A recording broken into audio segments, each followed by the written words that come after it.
सभी ॾिसंदड़नि खे ॿीहर भलीकार चऊं था। अवांजे पंहिंजे प्रोग्राम सुबुह मेहरान में स्क्रीन ते नंबर हली रहियो आहे ऐं तव्हां डायल करे सघो था। प्रोग्राम में तव्हां शामिल थी सघो था। सुबुह सुबुह जो टाइम आहे। तव्हां घरनि में यकीनन काफ़ी सारियूं असांजी भेनरूं ॿार यकीनन स्कूल मोकिले चुकियूं हूंदियूं, नाश्तो वां कंदा हूंदव ऐं सुबुह सुबुह जो टाइम ॾाढो लाइटली नाश्ते सां टीवी जो प्रोग्राम ऐं हिकिड़ो त हूंदो आहे न हर घर में त को न को प्रोग्राम सेट आहे त मॉर्निंग टाइम में ॾिसणो आहे या सवेर जेके घर में अमड़ूं उथंदियूं आहिनि त उन्हनि जे लाइ ॾींहुं वॾो हूंदो आहे त उहे त ज़रूरु को न को उन्हनि जो डिसाइडेड हूंदो आहे त फलाणो प्रोग्राम असांखे ॾिसणो आहे, असां ॾिसूं पिया या ॾिसंदा आहियूं। त स्क्रीन ते नंबर बि हले पियो, तव्हां डायल कयो, प्रोग्राम में शामिल थियो, पंहिंजो हुजण जो तव्हां अहसासु ॾियारियो। असां कोशिशि कंदासीं, तव्हांजी फ़ोन कॉल असां रिसीव कंदासीं। ॿारनि ते घणी तवजो ॾियो, ॿारनि सां वक़्तु गुज़ारियो, ॿारनि जूं एक्टिविटीज़ छा आहिनि तव्हांखे ख़बर हुजणु खपे ऐं in the end of the day तव्हांखे ख़बर हुजणु खपे त हाणे ॿार सॼो ॾींहुं त गुज़ारियो आहे पर उहो ॾींहुं गुज़ारियो कीअं आहे। चवण जो मक़सदु त माइट जेसीं ताईं ॿार ते तवजो कोन ॾींदो त पेरेंट जी तवजो ई कोन्हे त टीचर छा जी तवजो ॾींदो। असां वटि सिस्टम ईअं थी वियो आहे, ॿारनि खे मोकिले स्कूल, पेरेंट्स पोयां रिलैक्स, वरी टीचर्स मोकिले स्कूल, पोयां टीचर्स रिलैक्स त असां ॿारनि खे पढ़ाए मोकिलियो आहे। विच में ॿार कहिड़े प्रोसेस मां पियो गुज़रे उते बि गैप्स अचणु शुरू थी वेंदा आहिनि ऐं लिमिटेड टाइम आहे स्कूल जो, मैट्रिक ताईं 8th क्लास ताईं। ॿार किथे डाइवर्ट थी वञे थो त पोइ वरी जेका कंडीशन हूंदी आहे उहा मुश्किल हूंदी आहे, वरी स्मूथली हुनखे इन द सेम वे तव्हांखे रन कराइणो पवे त इहा ॻाल्हि ॾाढी मुश्किल आहे। सो पंहिंजे ॿारनि ते बि तवजो ॾियो। अनवर अली रोशन साहब प्रोग्राम में मौजूदु आहिनि, SM नदीम साहब प्रोग्राम में मौजूदु आहिनि। सो हा, असां डिस्ट्रिक्ट जी जेकरे ॻाल्हि कयूं था, असांजा उहे प्लेयर्स ऐं वरी जेके प्लेयर्स असांजा जंहिंजा ख़ासि नाला आहिनि, जिन जे नाले ते पूरी असांजी आवाम उथी थी वञे त उन्हनि जो हिकिड़ो पंहिंजो कैलिबर आहे। तव्हां पाण उन्हनि खे एतिरो सपोर्ट कयो था, तव्हांजे ई करे हुननि जो एतिरो नालो ठहे थो, हुननि जूं ज़िंदगियूं ठहनि थियूं। पर चवण जो मक़सदु इहा बि बहितर ॻाल्हि आहे रोशन साहिब जी त असां वटि जेको टैलेंट आहे उनखे बि यूटिलाइज़ कजे, टैलेंट खे स्टॉप न थियणु खपे। यस, उनखां अलावा नेपाल अंडर 17 गर्ल्स चैंपियनशिप उन हवाले सां मां एड कराइणु चाहींदमि तव्हां खां। जी हा, रिसेंटली ॾाढो हिकिड़ी गुड न्यूज़ बि आई असांजे मुल्क पाकिस्तान जे लाइ त under 17 south Asian girls championship थी नेपाल में ऐं पाकिस्तान एवर कॾहिं बि उनमें माना क्वालिफाई बि न कयो हो, छो त टूर्नामेंट कंहिं में बि वञण जे लाइ पहिरीं क्वालिफाई करणो पवंदो आहे। जीअं क्वालिफाइंग राउंड क्रिकेट जा हूंदा आहिनि त पाकिस्तान न सिर्फ़ु क्वालिफाई कयो पर उते अंडर 17 ॿ छोकिरियूं असांजूं कराची जूं, हिकिड़ी अमारा जे नाले सां अमारा इश्तियाक ऐं ॿी मरियम हनीफ़। अमारा इश्तियाक सिंगल में ब्रॉन्ज़ मेडल हासिलु कयो ऐं मरियम हनीफ़ ऐं अमारा इश्तियाक डबल्स में बि माना ब्रॉन्ज़ मेडल रहियूं। माना पाकिस्तान जे लाइ लास्ट 50 ईयर्स में अंडर 17 लेवल ते इहा वॾे में वॾी अचीवमेंट आहे। ऐं इन मां माना इहो ख़बर पए पियो त महदूद वसाइल जे बावजूदि बि असांजा ॿार महिनत कनि पिया ऐं पंहिंजी दैट इज़ द ब्यूटी। हा, दैट इज़ द ब्यूटी। हालांकि उन्हनि ते को ध्यानु कोन्हे। तव्हां ज़िंदगी में कॾहिं बैडमिंटन जो को मैच टीवी ते लाइव न ॾिठो हूंदो, इवन को टेलीकास्ट बि न ॾिठो हूंदो, पुराणो न ॾिठो हूंदो, पर अगरि तव्हां क्रिकेट खे ॾिसंदो त क्रिकेट तव्हांखे माना तव्हां जेॾी महिल बि टीवी खोलींदो क्रिकेट जी का न का ख़बर पई हलंदी। सो इन्हनि महदूद वसाइल जे बावजूदि बि ॾाढी गुड न्यूज़ हुई, इन्हनि माना पाण खे मल्हायो ऐं इहा सिर्फ़ु 15 सालनि जी ॿार आहे। इंशाअल्लाह जेका अपकमिंग नेशनल चैंपियनशिप हैदराबाद में पई थिए तक़रीबन 2 खां 3 महीननि में, त मूंखे पूरो यकीन आहे त हीअ हिकिड़ो अपसेट करे जेका माहूर शहज़ाद पाकिस्तान नंबर 1 आहे शायदि उनखे बीट कंदी या त फाइनल में उनखे माना पहुची वेंदी। सही, ज़बरदस्त ज़बरदस्त जी इहा ब्यूटी आहे त महदूद वसाइलनि में सिर्फ़ु गेम्स जे तरफ़ अॻियां वधण न, स्पोर्ट्स जी तरफ़ अॻियां वधण न, उन्हनि खे बि मां सैल्यूट पेश कंदमि जेके महदूद वसाइलनि में पंहिंजी पढ़ाई खे प्रायोरिटी ॾियनि था, पंहिंजी एजुकेशन खे प्रायोरिटी ॾियनि था। असां वटि उहे नियाणियूं बि मौजूदु आहिनि जेके मुख़्तलिफ़ ॻोठनि मां अचनि थियूं, उनजो पोयां बैकग्राउंड छा आहे, उन्हनि खे केतिरी सपोर्ट आहे, सपोर्ट कोन आहे। हैदराबाद जहिड़नि शहरनि में अची यूनिवर्सिटी जे अंदरि एडमिशन वठण ऐं उनखां पोइ ट्यूशन्स पढ़ाए पंहिंजो पाण खे हिकिड़ो सपोर्ट ॾियणु ऐं पंहिंजे विल पावर ते हर शइ हूंदी आहे न। तव्हां वटि विल आहे त तव्हां वटि रस्तो आहे, विल कोन आहे त को बि रस्तो तव्हांखे नज़र कोन ईंदो, भले हज़ारे रस्ता तव्हांजे साम्हूं हुजनि। त ॿिन्हिनि तरफ़ माना हिकिड़ो तव्हां वटि वसाइल बि कोन आहिनि, उनजे बावजूदि बि तव्हां हिमत सां घटि रिसोर्सिस में महिनत कयो पिया त यकीन मञो त तव्हां इंतिहाई ख़ूबसूरत इंसान आहियो। तव्हां क़ाबिल एहतराम इंसान आहियो ऐं तव्हां इंशाअल्लाह यकीनन बहितर खां बहितर पंहिंजी ज़िंदगी जे लाइ कुझु कंदो। जी असम नदीम साहब, थोरो असां ॻाल्हाईंदासीं असां ओवर 40 वर्ल्ड कप जे हवाले सां। सो तव्हां कीअं ऐड कंदो ओवर 40 वर्ल्ड कप जे हवाले सां, कीअं असांजे व्यूवर्स खे ॿुधाईंदव? देखिए, वो जैसे बात हो रही थी क्रिकेट के हवाले से कि जो क्रिकेट कोई दुनिया का सबसे ज़्यादा खेला जाने वाला खेल भी नहीं है, ठीक है ना, कि फुटबॉल सबसे ज़्यादा खेला जाता है, सॉकर पूरी दुनिया में। तो थोड़ा सा मैं और भी दूसरे गेम्स के हवाले से भी आपको बता दूं, हंगरी के अंदर वर्ल्ड एथलेटिक चैंपियनशिप हो रही है। पाकिस्तान के अरशद नदीम, उन्होंने जो कॉमनवेल्थ गेम में गोल्ड मेडल लिया था, इस्लामिक गेम में भी गोल्ड किया था और दोनों का रिकॉर्ड भी कायम किया उन्होंने। नियर अबाउट 100 मीटर जो उन्होंने थ्रो की थी, उससे ज़्यादा, ठीक है। तो वो भी एक इंडिविजुअली है, उसको कोई मकसद, जैसे आपने कहा ना कि लोग खुद से करते हैं, तो किसी ने कुछ ज़्यादा उसको कोई सपोर्ट नहीं की, वो ऊपर आया, राइज किया। तो देखिए, लोग जानते हैं अब उसको, आप हम सब जानते हैं, वो एक सेलिब्रिटी बन गया पाकिस्तान का। और 25 तारीख को जो उसका क्वालिफाइंग राउंड है, 27 को उसका फाइनल है। तो हमारी नेक ख्वाहिशात तो उसके साथ है कि भाई जो वो वर्ल्ड चैंपियन भी हो जाएं, और वो कैपेबल भी हैं, उनके अंदर इतनी पोटेंशियल है और उनकी स्ट्रेंथ इतनी है कि वो वर्ल्ड चैंपियन हो सकते हैं। 5-6 लोग ही होते हैं जो टॉप के होते हैं, तो उन्हीं में कंपटीशन होता है। किसी का दिन अच्छा होता है तो वो ज़्यादा थ्रो कर जाता है, फिर उसके अंदर सारी चीज़ें इन्वॉल्व होती हैं, उसका आराम, उसकी न्यूट्रिशन, उसकी डाइट, उसकी ट्रेनिंग, उसका जो उसको वेदर जो सूट करता है नहीं करता है, ये सारी चीज़ें। तो अल्लाह करे सारी चीज़ें अरशद नदीम के फेवर में हों। जी जी, इंशाल्लाह। ओवर 40 वर्ल्ड कप की, तो ओवर 40 वर्ल्ड कप जो पाकिस्तान होस्ट कर रहा है, अब क्रिकेट इतनी ज़्यादा होती है तो लोगों ने इसको कैटेगराइज कर दिया है, ठीक है ना, कि अंडर 19 वर्ल्ड कप, सही, सही। जो एक वर्ल्ड कप होता है, वनडे वर्ल्ड कप है या T20 है, वो है, फिर उसके बाद ओवर 40 है, फिर ओवर 60 है, वो ऑस्ट्रेलिया में वो था, उसमें भी पाकिस्तान वर्ल्ड चैंपियन हुआ ओवर 60 के अंदर भी, ठीक है ना। तो काफ़ी लोग गए थे यहाँ से, पाकिस्तान, कराची के भी कुछ हमारे दोस्त गए थे। तो ये ओवर 40 वर्ल्ड कप भी उसी की एक कड़ी है कि यहाँ कराची के अंदर इसके मैचेज हैं, 18 को ओपनिंग है। बाकी दीगर कंट्रीज भी आ रहे हैं, जैसे मैंने USA का बताया, सऊदी अरब भी है, नेपाल भी है, पाकिस्तान है, श्रीलंका है। तो इसमें इनमें ज़्यादातर ये एशियन कंट्रीज़ के ही लोग हैं इनके अंदर, यूरोप्स वगैरह में ना, तो अंग्रेज़ वगैरह इतने नहीं खेलते, ज़्यादातर इंडिया, पाकिस्तान, श्रीलंका, बांग्लादेश, यहाँ से ही इन्हीं लोगों का ताल्लुक है, या अफगानिस्तान उनका ताल्लुक है, वही लोग जो क्रिकेट को ऑन कर रहे हैं इन डिफरेंट कंट्रीज़ में।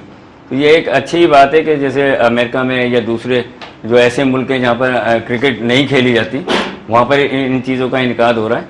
तो इससे इस खेल को भी फ़रोग मिलेगा, और उससे जो कंट्रीज़ में जिनमें जैसे हमारे यहाँ टेस्ट प्लेयर बहुत ज़्यादा हैं, बड़े कहते हैं ना नामचीन प्लेयर हैं, जिन्होंने मतलब एक अपना मकाम बनाया, उनको भी फ़ायदा होगा। कोई कोचिंग में लग जाएगा, कोई कहाँ लग जाएगा, कोई कहाँ, तो वो भी एक जो है बेनिफिट होता है। तो मेरी नेक ख्वाहिशात जो इन तमाम टीमों के लिए, हमारे फिर इंडियन भी प्लेयर्स हैं उसके अंदर, USA की टीम में, ठीक है। मुझे ज़्यादा उनका इसलिए पता है कि जो वहाँ के प्लेयर हैं वो मेरे साथ अटैच हुए हुए हैं, दोस्त हैं मेरे, सही, तो इसलिए मुझे उनका ज़्यादा पता है। तो जो इंडियंस आ रहे हैं उनके लिए भी हमारी नेक ख्वाहिशात हैं कि भाई आप पाकिस्तान आएँ, और पाकिस्तान हमारा एक खूबसूरत मुल्क है, आपको मज़ा आएगा यहाँ पर आकर, कराची में आकर मज़ा आएगा। सही सही। तव्हांजी ॿियो माशाल्लाह सां सुठी फैन फॉलोइंग आहे न, ऐं मुझे लाइजन ऑफिसर किया था इसमें, तो मैंने रिफ्यूज़ किया ड्यू टू माई जॉब जो है, क्योंकि मेरी एक जॉब है, तो मैं इतना, वो बड़ा टफ जॉब होती है लाइजन ऑफिसर की, बिल्कुल किसी बिल्कुल कंट्री के साथ आप लाइजन ऑफिसर लग बिल्कुल जाएं, बिल्कुल। तो वो किसी के थ्रू मुझे मैसेज आया था कि भाई आपको कर रहे हैं, तो आप अगर आना चाहें तो उसमें ये कि वो TADA ये भी देते हैं, थोड़े पैसे भी देते हैं, सारी चीज़ें होती हैं, पर एक रिस्पॉन्सिबिलिटी बहुत होती है कि सुबह 8 बजे से और 10-11 बजे तक आप उस टीम के साथ इंगेज हैं। माशाल्लाह से आप ज़्यादा एक्टिव भी हैं, अल्लाह साईं कंदो बहितर खां बहितर तव्हां बि इन फील्ड में पंहिंजो ख़िदमत सर अंजाम ॾींदव। असां अॻियां वधूं था। अनवर अली रोशन साहब खां पुछंदमि, वुमेन फुटबॉल वर्ल्ड कप जे हवाले सां तव्हां ऐड कंदा प्रोग्राम में? वुमेन फुटबॉल वर्ल्ड कप जे हिसाब सां एज सच का ख़ासि नॉलेज न आहे, त ध्यानु इन तरफ़ घटी रहियो आहे मुंहिंजो। सही सही। पोइ सर नदीम साहब खां ऐड था कराए वठूं। जी जी, उसमें जो स्पेन जो है फर्स्ट टाइम जो है वर्ल्ड चैंपियन हुआ, और उसने इंग्लैंड को शिकस्त दी। तो 5 ही कंट्रीज ऐसे हैं जिन्होंने ये वर्ल्ड कप जीता है। इससे पहले जापान है, अमेरिका है, और अपना क्या नाम है, स्पेन, नॉर्वे, और ये मुल्क हैं। तो आप देखें कि 80,000 से ज़्यादा जो है ऑडियंस, ऑस्ट्रेलिया ने इसको जो होस्ट किया वुमेन वर्ल्ड कप, तो जो हमारी लेडीज़ ख़वातीन हैं दुनिया की, वो भी मर्दों के शाना बशाना चल रही हैं। जी माशाल्लाह, उनकी भी फैन फॉलोइंग और उनकी सारी चीज़ें, अब तो लीग्स हो रही हैं मुख्तलिफ क्रिकेट में, फुटबॉल में, तो वो बड़ा एक जो वो एक्साइटमेंट थी इसके हवाले से भी, और बड़े आपस में कंट्रीज़ के भी जो आपको पता है कि तमाशा ही आए हुए थे, उनकी भी काफ़ी नोक झोंक चलती है। तो एक मेले का समय लगा हुआ था ऑस्ट्रेलिया के अंदर, और इंग्लैंड को फाइनल में उसने स्पेन ने शिकस्त दी है। और स्पेन के लिए, स्पेन जो वैसे मेन में भी वर्ल्ड चैंपियन है, और स्पेन के लिए बड़ी अच्छी खबर है। और यही है फिलहाल तो पाकिस्तान की वुमेन जो है वो इतनी फुटबॉल में है नहीं, पाकिस्तान की जी, जी, मेंस जी। ही नहीं है तो हाँ, इहो बि सही। अच्छा, तव्हां पंहिंजे इदारे जे हवाले सां थोरो असां सां जोड़ींदो, तव्हांजे इदारे में छा छा एक्टिविटीज़ आहिनि, कीअं इन्वॉल्व आहिनि ॿार? असांजो इदारो अल्हम्दुलिल्लाह स्पोर्ट्स जी बैटरमेंट जे लाइ ॾाढो सुठो कमु करे पियो।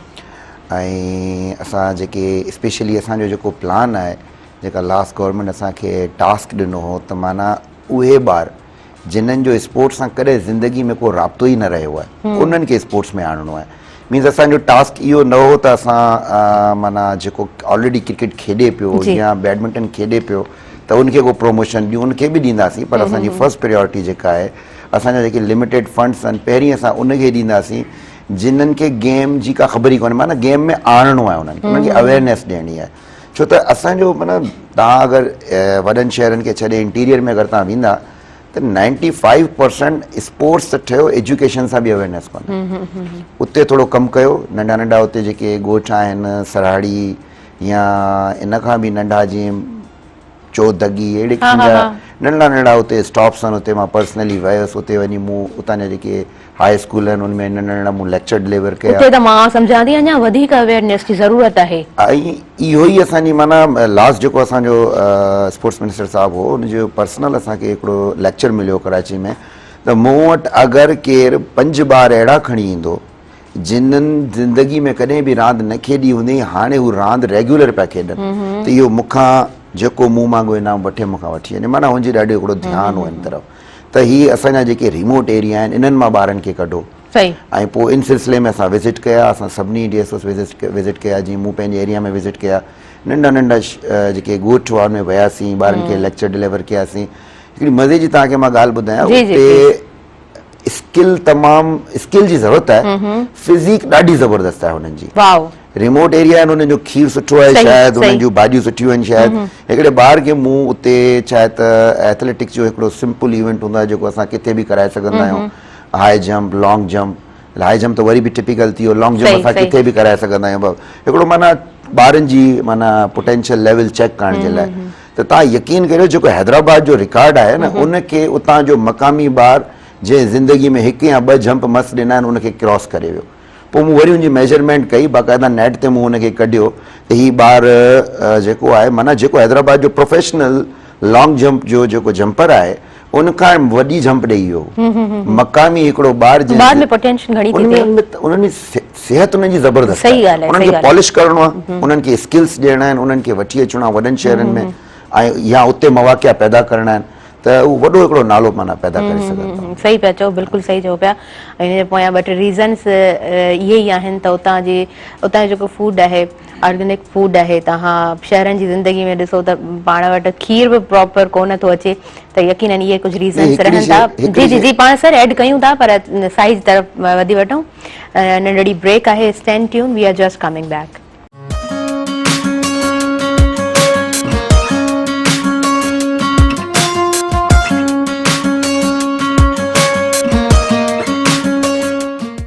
सभिनी ॾिसंदड़नि खे ॿीहर भलीकार चवां थी। प्रोग्राम ॾाढो इंट्रस्टिंग आहे, उन्हनि जे लाइ त स्पेशली जेके गेमिंग जी तरफ़ रुझान रखनि था, जंहिंजो चाह आहे त असां एजुकेशन सां गॾु गॾु पंहिंजो पाण खे सेट रखूं, गेमिंग जी तरफ़ अॻियां वधूं, त यकीनन तव्हांजे लाइ प्रोग्राम असांजो अॼु जो काराइतो रहंदो।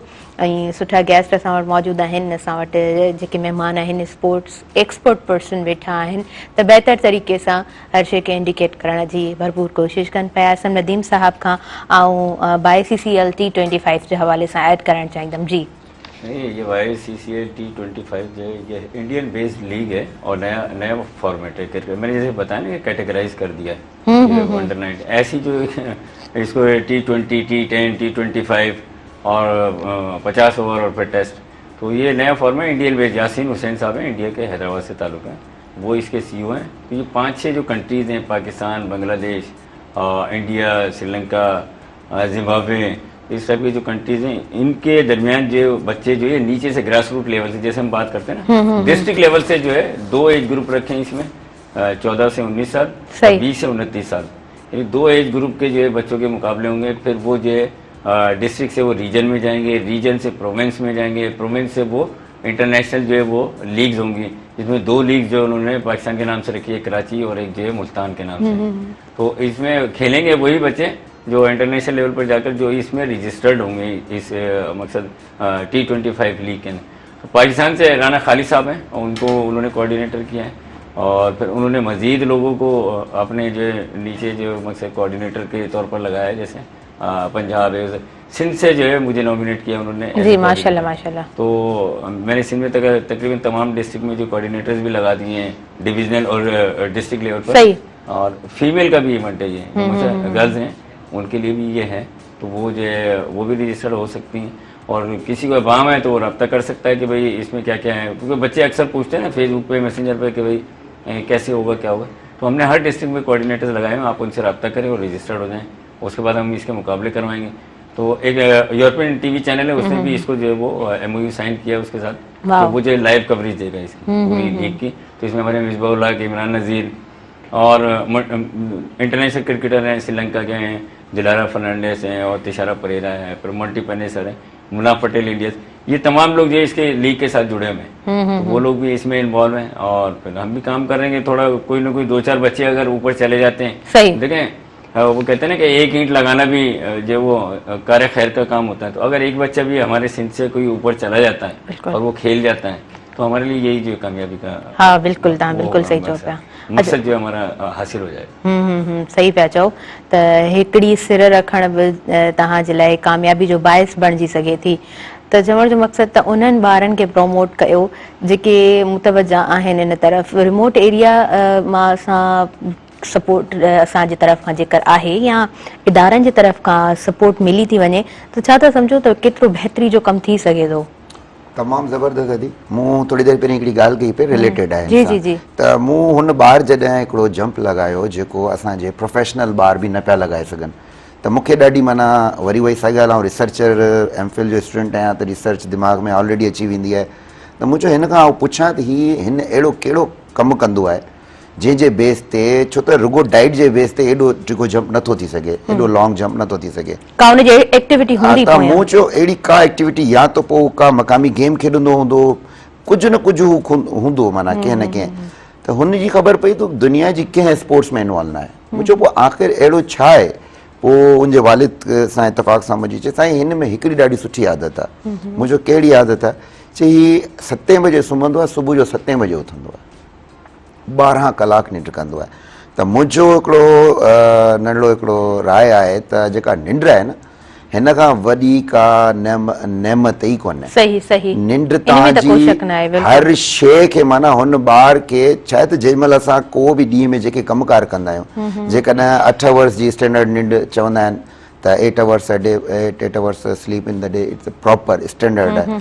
त हुन ॿार जी हुई 11-12 कलाक, त उनजे अंदरि गैर मामूली फिटनेस अची वई आहे निंड जे करे। त हितां जा जेके मक़ामी प्लेयर पाकिस्तान जा, सिंध जा जेके बि हुजनि, मुंहिंजो उन्हनि खे इहो हिकिड़ो मशवरो आहे त बाबा तव्हां जिथे बि हुजो, जेका बि गेम खेॾंदा हुजो, इवन तव्हां स्पोर्ट्स खां ॿाहिरि बि हुजो, त तव्हां निंड पंहिंजी पूरी कयो।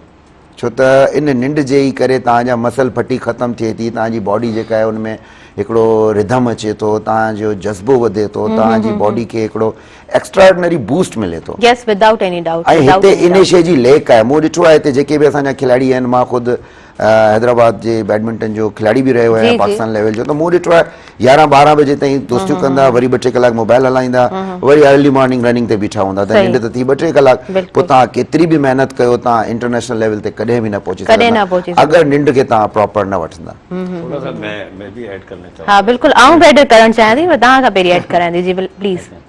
तो नींद का जो कह रहे हैं ना, देखें हमारा दिमाग और दिल और स्टमक, इन तीनों का आपस में हाँ, इम्यून सिस्टम ठीक है ना, ये अगर इनमें से एक भी डिस्टर्ब होगा ना, तो ये सारी चीजें डिस्टर्ब हो जाएंगी। और जैसे इन्होंने बात की कि वो लॉन्ग जंप की बच्चे ने और वो जीत गया, ठीक है ना। नेचुरल टैलेंट जो है 2 तरह का होता है, होता है नेचुरल, दूसरा होता है ड्यू टू हार्ड वर्क। सही। तो मैं एक मिसाल दूंगा, मैं खुद उस मुकाबले में मौजूद था। एक पब्लिक स्कूल में कंपटीशन हो रहे थे, 800 मीटर की रेस थी। तो मैं वहाँ पे स्टार्ट देने के लिए खड़ा हुआ था, तो एक ने जो वो सलवार कमीज में एक लड़का था गांव का, वो किसी के साथ आया था, वो लड़का भी खेलने आया था, तो उसने उसको कहा कि मैं भी खेलना चाहता हूँ। ये मुझसे ये रेस दौड़ना चाहता हूँ। तो हमने कहा भाई ये तो अलग, बहरहाल वो निचले लेवल पे मुकाबले थे, उसमें हैदराबाद चैंपियन और ये इस टाइप के लोग थे, उसको हमने अलाउ कर दिया कि भाई आप भी चलो शौक पूरा चलो चलो शौक ठीक है, पूरा कर बेचारा दो, आया ठीक हुआ है। ठीक। अब वो जब रेस शुरू हुई, पहला राउंड हुआ तो भाई वो तो सबसे आगे दौड़ रहा था, ठीक है ना। अब वो जो दूसरे थे, जो कंपटीटर थे, उन्होंने कहा ये शायद अब रुक जाएगा, अब रुक जाएगा, अब रुक, वो रेस कंप्लीट हो गई, वो नहीं रुका, वो फर्स्ट आ गया। सही ठीक है, सही। नेचुरल। तो उससे मैंने पूछा, मैंने कहा भाई आप ऐसा क्या काम करते हो, कोई ट्रेनिंग की है कभी? बोला नहीं, मैंने तो कभी जिंदगी में नहीं की। बोला करते क्या हूँ? बोला मैं करता ये हूँ कि गाँव में जमीनों के ऊपर मेरे पास होते हैं जानवर, ठीक है ना, और मैं उनको चलाने के लिए छोड़ देता हूँ, फिर फसल लगी हुई है, तो फसल पे वो जो फसल को जब मैं इधर से भागता हूँ उस तरफ कि वो जानवर जाके फसल खराब ना कर दूसरे की दे, बोला फसल उधर से भागता हूँ इस तरफ, तो बोला मेरे सारे दिन यही ड्यूटी चल रही होती है। तो इंसान की जो डेली रूटीन है ना, सही। वो आपकी जो कहते हैं ना कि प्रोफेशनल लाइफ, उस पर बड़े बहुत ज्यादा असरअंदाज होती है। हाँ, यह बिल्कुल Daily एक्यूरेट routine गाल आपकी क्या है। है, आपका सोते कब है, उठते कब है। अगर आपकी नींद पूरी नहीं है तो आपका सारा दिन जो है, स्टमक ठीक नहीं है तो आपको जहन के ऊपर एक बोझ सा रहेगा, अजीब सा ना कैफियत रहेगी आपकी, तो आप जो प्रॉपर 100% देना चाह रहे वो नहीं दे पाते। एग्जैक्टली तव्हां सही चओ पिया। जापान जी हिकिड़ी कंपनी आई ऐं हितां जा इंजीनियर्स ऐं उतां जा इंजीनियर्स सुठे तरीक़े सां मिली कमु कनि पिया। जीअं पाण वटि प्रोजेक्ट्स ईंदा आहिनि त उनजो एतिरो सुठो सेटअप, सही तरीक़े सां उन्हनि जो स्केड्यूल प्रॉपरली हू फॉलो अप जेको उन्हनि जो न ॾाढो बहितरु हुयो। माना प्रॉपर टाइम ते उन्हनि खे कमु करिणो आहे ऐं प्रॉपर टाइम ते उन्हनि खे लंच करिणो आहे, उन खां पोइ उन्हनि खे कमु करिणो आहे। ऐं जॾहिं ऑब्वियसली वरी उन्हनि जो कंबाइन हिकिड़ो रहणु करणु, राति जे टाइम ते उन्हनि खे मोबाइल न आहे खणणी। माना हुननि जो माइंड सेट आहे त भई राति असां जेसि ताईं मोबाइल न खणूं त असांखे निंड नथी अचे। स्क्रोलिंग कंदे कंदे पोइ वरी हिकिड़ो पंहिंजी रूटीन आहे, दुआऊं पढ़ंदे पढ़ंदे माण्हू जेको सुम्हंदो आहे, पंहिंजा कलमात कुझु रिलीजियस, त पोइ पाण निंड कंदा आहियूं। पर हुननि जो मञणो त भई तव्हां इंजीनियर्स आहियो, सॼो ॾींहुं तव्हांजो दिमाग़ जो कमु आहे, राति जो बि तव्हां हिन मशीन सां अटैच्ड आहियो, पोइ तव्हां सुम्हो था, तव्हां रिलैक्स कोन आहियो। त माना चवण जो मक़सदु त असांजो जेके एक्टिविटीज़ आहिनि न, असां वटि चेक एंड बैलेंस कंहिं तरह जो कोन आहे।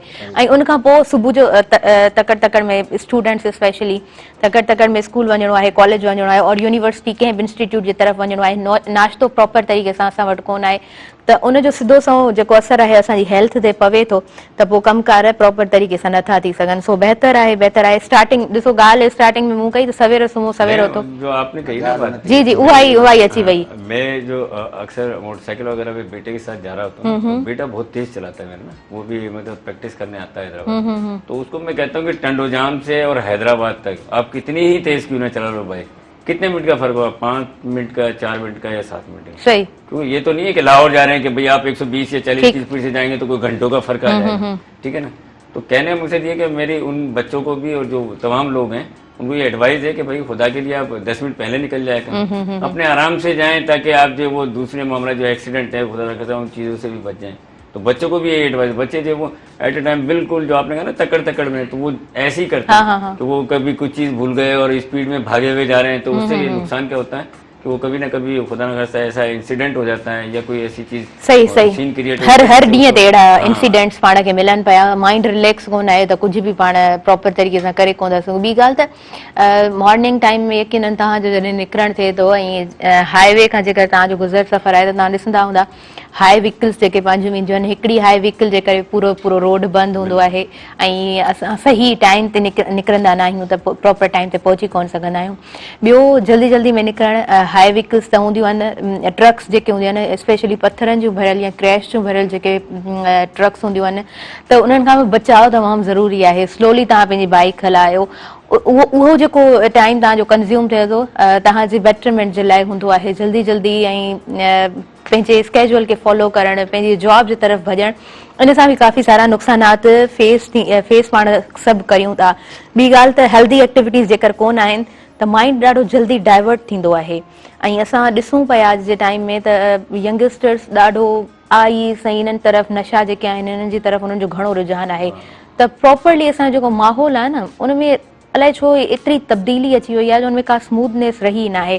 त प्रॉपर पंहिंजे ज़हन खे सेट करण जे लाइ तव्हां जूं छा तजवीज़ हूंदियूं, कुछ ऐसी पॉइंट्स जो आप अपनी तरफ से ऐड करना चाहें प्रोग्राम में? सबसे पहले तो ये जिम्मेदारी वालिदैन की है, ठीक है ना, कि वो अपने बच्चों का चेक एंड बैलेंस रखें। बिल्कुल बिल्कुल। तो किस सोसाइटी में उठ रहा है, किस सोसाइटी में बैठ रहा है, ठीक है।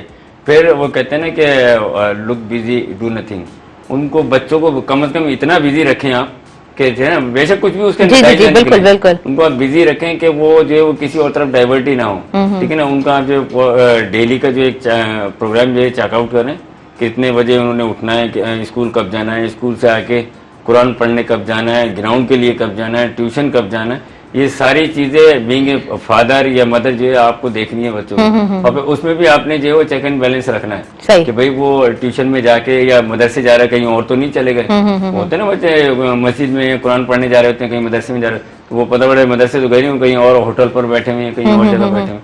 तो ये सारी चीजें बीइंग ए फादर, तो स्कूल के अंदर जो स्कूल की मैनेजमेंट है या टीचर है, देखें ये जो एक जो वो पैगम्बरी पेशा है, टीचिंग जो है वो पैगम्बरी पेशा है। तो टीचर से हजरात से भी मेरी ये गुजारिश है कि काइंडली आप जो वो इन बच्चों को भी अपना बच्चा समझा करें और उसी तरह ट्रीट करें जैसे हम लोग अपने बच्चों को ट्रीट करते हैं, ठीक है ना। उनको देखें, उनके अंदर अगर कोई नुक्स नजर आ रहा है, कोई उनके अदब आदाब में उनके कोई फॉल्ट नजर आ रहा है या उनके और किसी चीज में आपको कुछ नजर आ रहा है, तो उसको काइंडली आप तंबीह करें, समझाएं, वालिदैन को बुला लें, फादर को बुलाएं, मदर को बुलाएं, उनको समझाएं कि भाई आपका बच्चा जो है उसकी डायरेक्शन ठीक नहीं है या वो जो है पढ़ाई पर तवज्जो। स्ट्रॉन्ग कोऑर्डिनेशन जरूरी है पेरेंट्स जी, टीचर्स जी। बिल्कुल, ये प्राइवेट स्कूल में क्यों आप देखें ना कि आज वो पेरेंट टीचर मीटिंग है, ठीक है, आज फलाना दिन है तो उस दिन जा रहे हैं वालिदैन, ग्रुप्स ठहल हैं, हाने तो हर शे पेरेंट्स भाई जा रहे होते हैं। तो ऐसी गवर्नमेंट सेक्टर में भी अभी सही पहचान, सही पहचान। प्रिंसिपल साहब हैं, उन्होंने ये किया हुआ है, जी जी जी, सरदारू साहब हैं, अच्छा। तो उन्होंने ये किया कि उन्होंने वालिदैन का एक ग्रुप बनाया हुआ है और उन ग्रुप के अंदर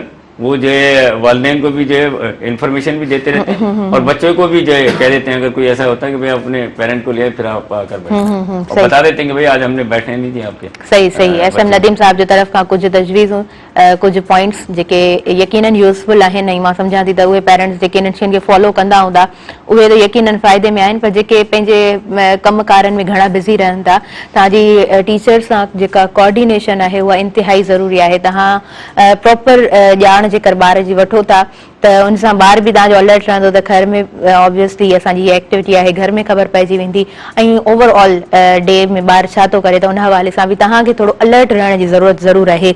अनवर अली रोशन साहब खां बि पुछंदासीं, अवां पंहिंजे तरफ़ खां कुझु अहिड़ियूं पॉइंट्स जेके तव्हां सम्झो पिया त असांजे तरफ़ खां मिस थियूं आहिनि त तव्हां ऐड कयो प्लीज़। इन में असल में ही हिकिड़ो डिफिकल्ट टास्क थी वियो आहे अॼुकल्ह पेरेंट्स जे लाइ, त पंहिंजे ॿारनि खे कीअं माना असां कंट्रोल कयूं।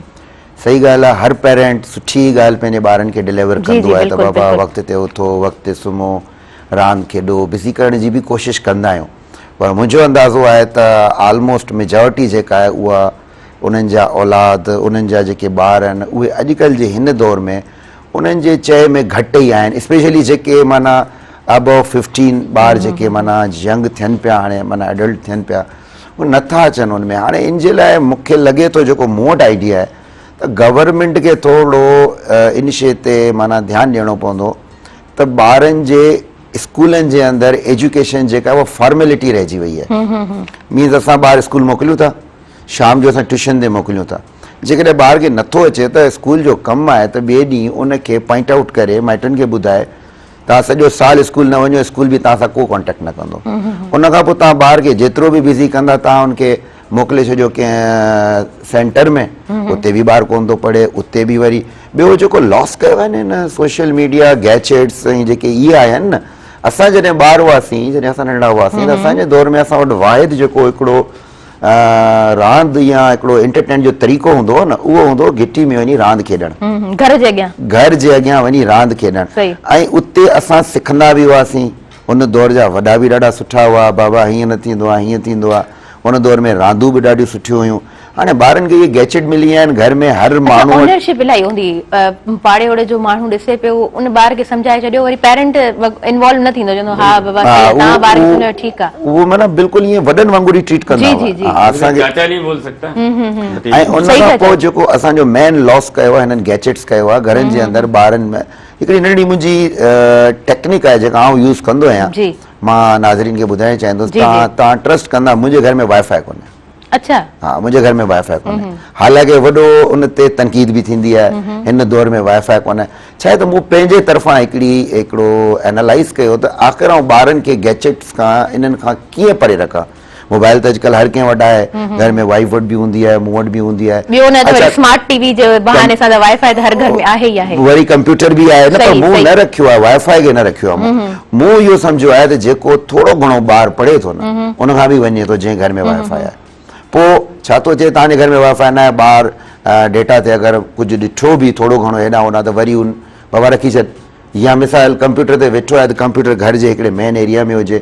माना मूं पंहिंजे तौर ते कोशिशि कई आहे त ॿार खे इन इहे जेके सोशल मीडिया गैजेट अच्छा हिकिड़ी ॻाल्हि मां ऐड खां परे कयां, रखंदो असां वटि आहियां। हिकिड़ा ॾाढा सुठा ट्रेनर आहिनि ऐं उन्हनि जो जॾहिं मुख़्तलिफ़ दुनिया जे ट्रेनर सां मिलण जुलण थियो ऐं मीटिंग्स थियूं त उन्हनि हिकिड़ी पॉइंट जेका तव्हां चओ था तव्हां अप्लाई कयो आहे, मूंखे ॾाढी ख़ुशी थी त तव्हां हिकिड़ो पंहिंजे घर में हिकिड़ो साइड रखो, अहिड़ो कॉर्नर रखो जो घर जे विच में कंप्यूटर पियो आहे, ॿार अचे जंहिंखे यूज़ करणो आहे प्रॉपर टाइम आहे तव्हां पेरेंट्स साम्हूं यूज़ कयो, तव्हांखे स्टडी करणी आहे, का वीडियो ॾिसणी आहे पंहिंजे टॉपिक्स सां रिलेटेड त तव्हां इज़ीली घर में इन एनवायरनमेंट खे ॾाढो मां सम्झां थी वॉच बि करे सघो। सही पिया चओ, बिल्कुलु सही पिया चओ। इहो मूं उनखे जी सर, सर पाण थोरो ब्रेक जी तरफ़ वधूं, व्यूअर्स नंढो ब्रेक आहे, काॾे न वञिजो, ॾिसंदा रहिजो अवां जो पंहिंजो प्रोग्राम सुबुह में राण।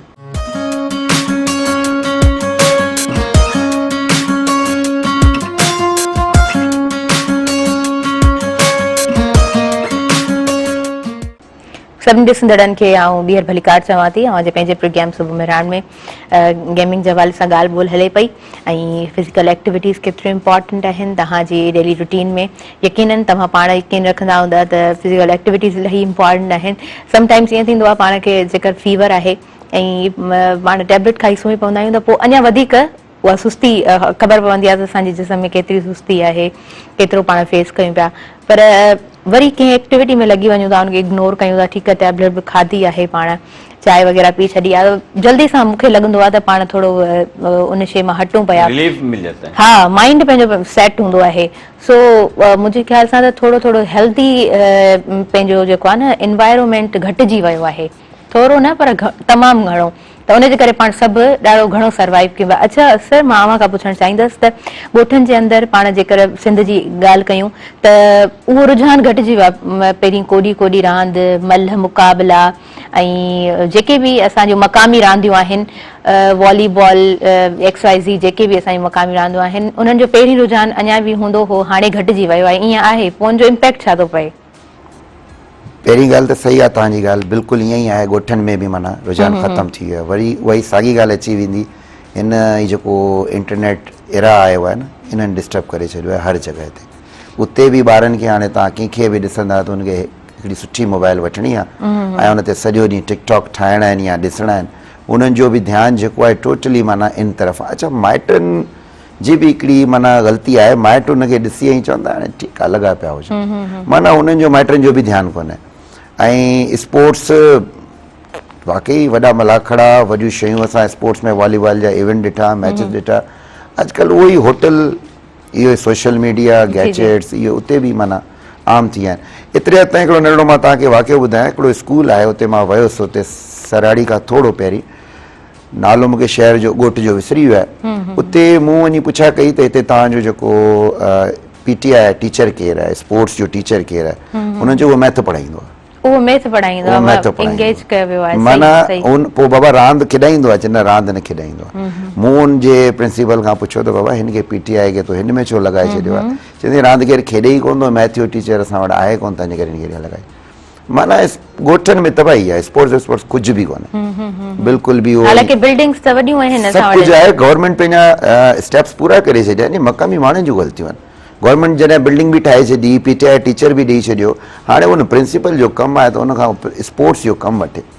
अगरि स्पोर्ट्स जूं शयूं मौजूदु न आहिनि त गवर्नमेंट खे लिखत करे, पर माना कोन्हे ध्यानु, ॻोठनि में बिल्कुलु बि ध्यानु कोन्हे। इहे स्पोर्ट्स हाणे ख़तमु थी चुकी आहे ॻोठनि में। पोइ भला सुधारो कीअं मुमकिन आहे? सुधारो अवेयरनेस जे लाइ प्रोग्राम रखिया वञनि, अवेयरनेस ॾिनी वञे उन्हनि खे। मां पंहिंजी पूरी कोशिशि में आहियां त ॻोठनि खे माना कंहिं बि तरीक़े सां स्पोर्ट्स में, या रुगो स्पोर्ट्स न आहे, कंहिं बि हिकिड़े माना इंटरएक्टिव कम में आणिजे ऐं उन्हनि खे बहितरी जी तरफ़ आणिजे। को मुक़ाबिलो, तक़रीरी मुक़ाबिलो कराए छॾिजे, को डिबेट कॉन्टेस्ट कराए छॾिजे।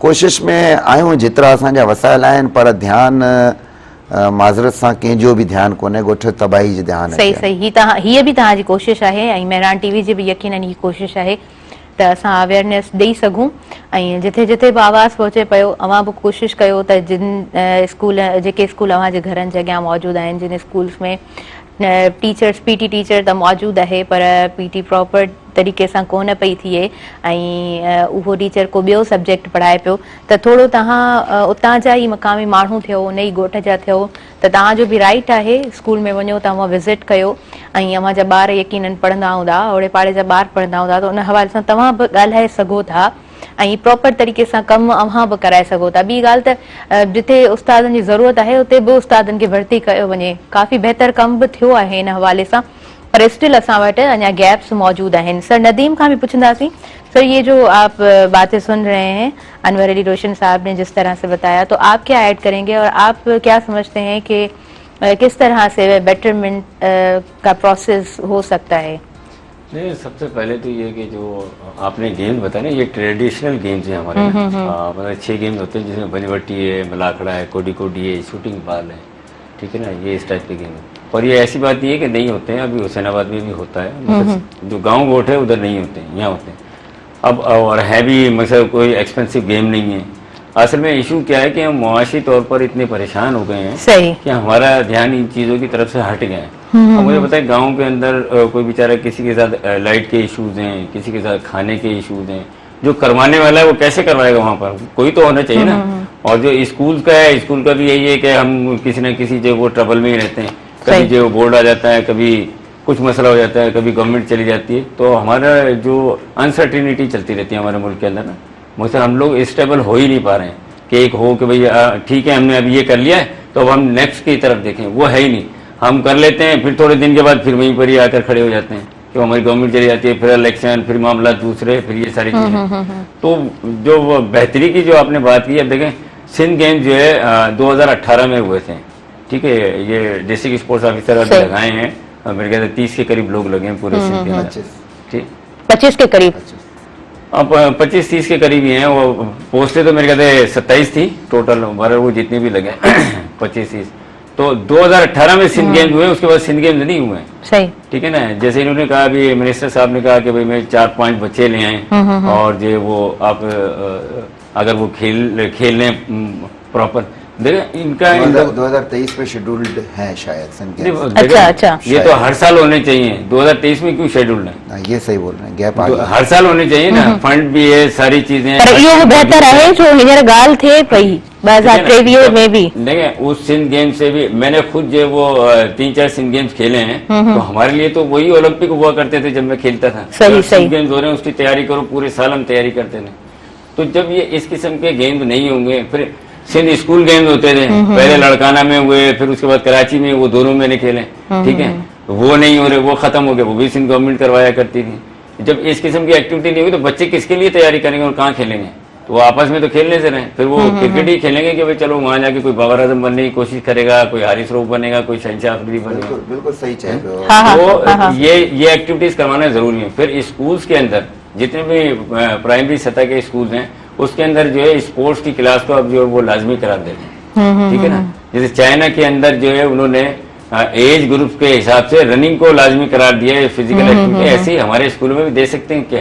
हमारे पास फिजिकल एजुकेशन टीचर मौजूद है, ठीक है, हमारे पास और जो है कॉलेजेस में डायरेक्टर फिजिकल एजुकेशन मौजूद है, यूनिवर्सिटीज में डायरेक्टर स्पोर्ट्स मौजूद है, ठीक है। यूनिवर्सिटी ऑफ सिंध मकसद पाकिस्तान की तारीख की मेरे ख्याल से दूसरी या पहली कदीम तरीन यूनिवर्सिटी, मुझे याद नहीं पड़ रहा, और उसकी कोई टीम नहीं जा रही है स्पोर्ट्स के लिए। पहले हम लोग यूनिवर्सिटी खेला करते थे, फिर वो HEC में जाते थे, HEC से पाकिस्तान में जाते थे, पाकिस्तान से फिर इंटरनेशनल लोग जाया करते थे। सही। तो ये सारी चीजें कहीं ना कहीं जो है वो हम खुद ही जो है वो खराब कर रहे हैं। माना परफॉर्मेंस जेका है ना स्पोर्ट्स जी, ॻोठनि जी त वई आहे पर सिटीज़ जी बि वई आहे। सिटीज़ एग्जैक्टली मां इहा ई ॻाल्हि करणु चाहियां पई, ॻोठनि जी त ॻाल्हि थी, हाणे सिटीज़ जी तरफ़ थोरो पाण इन में इहो ई आहे त बिल्कुलु सर सही चयो। जेके इवेंट सर चया असां बि खेॾिया आहिनि। सेकेंड सिंध स्कूल खोड़ो ग्राउंड में थियो शायदि, मूंखे जेको यादि पए थो लाड़काना में, ऐं उन खां पोइ सिंध गेम्स त ॾाढो हिकिड़ो वंडरफुल इवेंट आहे। उन में हिकिड़ो मिनी ओलंपिक जो समा हूंदो आहे। अच्छा, हिकिड़ी नंढी शइ हुते असां नोट कई, असां सिंध गेम्स में जॾहिं बि खेॾंदा हुआसीं त जीअं हींअर असां मुल्क जे लाइ हिकु थी वेंदा आहियूं त पोइ वरी पंहिंजे शहर जे लाइ हिकु थी वेंदा आहियूं। उते असां माना अगरि आउं हैदराबाद सां वास्तो रखां थो, साईं जी एथलेटिक गेम आहे त आउं एथलेटिक ते बि पहुची वेंदुसि पंहिंजी खेॾी करे। वरी साईं जेको आहे मुंहिंजी गेम ते बि पहुची वेंदो आहे। बैडमिंटन में हैदराबाद जो कराची सां मैच आहे, ॾाढो ज़बरदस्त कॉम्पिटिशन आहे, पर असां वटि वाकई बि 4-5 सालनि जो गैप अची थो वञे। हींअर अलहमदिल्ला ॻाल्हियूं हलनि पियूं, लास्ट मीटिंग असां जेका अटेंड कई, त इंशाअल्लाह उम्मीद आहे त 2023 जे नहीं अभी अक्टूबर या नवंबर मतलब 18 में स्टॉप थियो है, वरी भला रीस्टार्ट आई हो तो बेहतर है। आप क्या कहना चाह रहे हैं? निगरान सेटअप आ गया, अभी पॉसिबल नहीं है, ठीक है, पॉसिबल नहीं है, मुश्किल है। आज जुनैद अली शाह शायद वो उनको बनाया मेरे ख्याल से, शायद स्पोर्ट्स का मिनिस्टर। हालांकि जुनैद अली शाह खां मूंखे ॾाढी उम्मीद आहे, साईं उनके फादर साईं जेको वालिद हो वो भी रहे, ख़ुदि हिकिड़ो ॾाढो बहितरीन माना स्पोर्ट्स लवर, स्पोर्ट्स जे बैटरमेंट जे लाइ सॼी ज़िंदगी कमु कयो आहे। त उम्मीद कयूं था साईं ज़रूरु स्टेप खणंदो ऐं इंशाअल्लाह ताला सिंध गेम्स मिलंदी। वॾो हिकिड़ो बहितरीन टूर्नामेंट हूंदो आहे असांजे सिंध जे माना खिलाड़ियुनि जे सही पिया चओ, हिकिड़ो तवील गेप आहे। पर हिकिड़ी ॻाल्हि जेका मेन ॻाल्हि सर जी ॻाल्हि खां ई मुअख़ज़ कई हींअर जो हींअर, त वाकई स्पोर्ट्स जो decline not only remote areas में, बिग सिटीज़ में बि। सिंध यूनिवर्सिटी त उहा यूनिवर्सिटी आहे जंहिंजे तरफ़ां खेॾी करे असां पाकिस्तान नंबर 1 त कॾहिं बि कोन थियासीं, छो त पंजाब यूनिवर्सिटी असांखे हमेशा हाराए वेंदी। वजह इहा हुई त हू प्रोफेशनल खिलाड़ी खेॾाए छॾींदा हुआ, पर चवण जो मक़सदु इहो आहे त सुठे लेवल जी स्पोर्ट्स हूंदी सिंध यूनिवर्सिटी जी। सिंध यूनिवर्सिटी जी टीम पर ना विनिंग डाइस ते पहुचंदी हुई, पोइ चाहे उहा बैडमिंटन हुजे, क्रिकेट हुजे, पर हाणे माना अगरि उहा बि न पई वञे त डिक्लाइन आहे स्पोर्ट्स सिटीज़ जे अंदर बि घटि थी। हा बिल्कुलु सही पिया चओ। ऐं वधीक मां त एतिरो चवणु चाहींदसि त हीउ जेको रीस्टार्ट आहे बेहतर तरीक़े सां थिए, बेहतरी जी उम्मीद है। सिंध यूनिवर्सिटी के हवाले से हम ऐड करेंगे, हींअर सिंध यूनिवर्सिटी में छा एक्टिविटीज़ हलन पियो, कुछ तव्हांखे ख़बर पवे पई छा थिए पियो? देखिए सिंध यूनिवर्सिटी जो है वो हम भी वहीं से ही पढ़े हैं। हाँ हाँ बिल्कुल बिल्कुल, हमें जो बड़ा तव्हांजा तो स्ट्रॉन्ग लिंक्स हूंदा, तॾहिं ही पुछां पई मां। तो वहाँ पे जो अभी पहले असल में मैनेजमेंट चेंज होती है ना, तो सारी चीजें चेंज हो जाती हैं। हमारे यहाँ तो ये सिस्टम ही कोलैप्स हो जाता है, मैंने देखा है, ठीक है ना। अभी निगरा सेटअप आया है तो ये कुछ और लोगों को लें, ऐसे वीसी साहब वहाँ के गए, पहले गुरफत साहब थे, तो वो वहाँ पे जो इंटर डिपार्टमेंट हुआ, हजारों बच्चों ने पार्टिसिपेट किया वहाँ पे। अजय भट्टी साहब हैं, ठीक है ना, वो बड़े एक्टिव एजाइल किस्म के डायरेक्टर स्पोर्ट्स हैं और मेरे दोस्त भी हैं वो। तो उन्होंने जब मुझे बुलाया वहाँ पर कि यार हम ऐसे ऐसे प्लान कर रहे हैं और बॉयज़ और गर्ल्स की जो हमने कंपटीशन करवाने हैं, ठीक है, उनकी अपनी यकीन करें कि हज़ारों जो है ना बच्चे थे वहाँ पर, मुख्तलिफ डिपार्टमेंट से, तकरीबन मेरे ख्याल से वहाँ पर 55 या 56 फैकल्टीज हैं टोटल डिपार्टमेंट है, उसमें से most of the department present over there, ठीक है ना। उनकी टीम्स थी वहाँ पर, प्लेयर्स थे, ऑफिशियल नॉमिनेट किए गए थे, उनको किट्स दी गई, तो एक कलरफुल आई कैचिंग इवेंट हुआ वहाँ पर जबरदस्त किस्म का। उसके बाद मैंने नहीं देखा कि अब तो वो टीम ही नहीं जाती है। जब भी हालांकि पाण ग्राउंड बेहतर यूनिवर्सिटी के अंदर, हां स्टूडेंट्स मिलाई एक्टिव हैं। वो जो यूनिवर्सिटी अगर पैसा लगा रही है ना, तो आपका मेरा लगा रही है, वो खुद से थोड़ी लगा रही है यूनिवर्सिटी के। जो फीस की मद में बच्चे देने, वो स्पोर्ट्स की फीस भी देते हैं उसमें। जी हाँ जी हाँ, ट्यूशन फी होती है, एडमिशन फी होती है, फिर स्पोर्ट्स। जी हाँ बिल्कुल बिल्कुल, उसी फीस में से वो एक्टिविटीज करवाते हैं। सही पे जाओ। अब जो वीसी साहब जो मौजूद हैं, उनको चाहिए कि खुदा बच्चों के इसके साथ कितने सारे कॉलेज जो एसोसिएट हैं, ठीक है ना, डिग्री कॉलेज, बहुत सारे कॉलेज हैं, टंडोलियार में भी हैं, बदीन में भी हैं, ठट्टा दादू चारों तरफ, वो बच्चे कुछ खेल ही नहीं पाते। पहले एक और प्रोग्राम होता था, इंटर डिग्री क्लासेस प्रोग्राम, ठीक है, वो भी हमने खेला। वो तो जब खेला उसके बाद से तो ऐसा है कि वो हमें नजर ही नहीं आया कि दोबारा कभी हुआ है। सही, खैर बस एतिरो चवणु चाहींदासीं राइट नाउ जेके असांजा वाइस चांसलर आहिनि सिंध यूनिवर्सिटी में, इन तरफ़ बि थोरो रुझान हुजणु खपे, बहितरी जो कमु आहे ऐं यकीनन यूनिवर्सिटी जे अंदरि यूनिवर्सिटी जो पैसो कोन्हे, स्टूडेंट जो ई लॻे। एकेडमिक और ये स्पोर्ट्स दो ही तो एग्जैक्टली एग्जैक्टली, सही चयो, ॿार रिफ्रेश हूंदो तॾहिं ई बहितर तरीक़े सां पढ़ी सघंदो। इन द एंड मां एतिरो ई चवंदमि, प्रोग्राम जो टाइम बिल्कुल घटि आहे, तव्हांखां मैसेज वठंदासीं, तव्हांजो इन शॉर्ट छा मैसेज आहे? देखिए, सबसे मेरा मैसेज यही है, आज मैं शुक्रिया अदा करूंगा मुर्तज़ा मजबूर साहब का और आपका पूरी मेहरान टीवी का, कि जो इतने फ्रूटफुल जो वो मतलब टॉपिक्स के ऊपर जो बात करते हैं आप लोग, और इससे काफ़ी लोगों को हेल्प भी मिलती है। ऐसा नहीं है कि नहीं मिलती है, क्योंकि पर्सनली एक एक को बता नहीं सकते आप, तो यहाँ मीडिया के थ्रू जो आप मैसेज देते हैं वो तमाम लोग देख लेते हैं, उनका विजन क्लियर हो जाता है। बिल्कुल, thank you very much. Thanks to you, तव्हां टाइम ॾिनो ऐं ॾाढो वैल्यूएबल तव्हां जूं ॻाल्हियूं अप टू डेट रहो, तव्हां बहितरीन तरीक़े सां असांजे व्यूअर्स सां तव्हां शेयर कंदा आहियो। यस, अव्हां खां बि मैसेज पंहिंजे सिंध जे ॿहिराड़ी जे एरियाज़ वारनि माण्हुनि खां आहे त महिरबानी करे का न का रांदि खेॾो, का बि रांदि जेका तव्हांखे वसाइल ईसी लॻनि। हिते जे लाइ मैसेज ईअं न आहे त मुंहिंजो शहरी इलाइक़नि लाइ न ही खेॾंदा आहिनि, का न का गेम खेॾंदा आहिनि, कुझु बि नथा खेॾनि, त उन्हनि खे हिकिड़ो मैसेज आहे, जेका गेम तव्हां खां पुॼे, वॉलीबॉल हुजे, वंज वटी हुजे, मलाखड़ो हुजे, या का नई गेम अगरि तव्हां हुते आणे जस्ट जंपिंग हुजे, रनिंग हुजे, मक़सदु yes. खेॾो ज़रूर, छो त तव्हांजे सॼे ॾींहं जी थकावट बि लही वेंदी, तव्हां ॿिए ॾींहं ते एनर्जेटिक बि हूंदा, तव्हांजे अंदरि बेटर प्रमोशन सोसाइटी ठहे थी, माना वॾो हुनजो हिकिड़ो वाह जी, advantage। जबरदस्त, बेहतर बेहतर ऐं तव्हां ख़ूबसूरत जंहिंमहिल वरी message। राति जो वञी सुम्हंदा त तव्हांखे उन में बि सुकून मिलंदो इंशाअल्लाह, ऐं बॉडी बि परफेक्ट एग्जैक्टली, तव्हां बिल्कुलु सही चओ पिया, ख़ूबसूरत तव्हांजो message. Thanks to would be here viewers. इंशाअल्लाह ईंदड़ प्रोग्राम में वरी हाज़िर थींदासीं, नवां महिमान पाण खोड़ सारियूं ॻाल्हियूं कंदासीं, हींअर मूंखे ऐं मुंहिंजी समूरी टीम खे ॾींदव इजाज़त, पंहिंजी दुआनि में रखंदो यादि। अल्लाह वाही।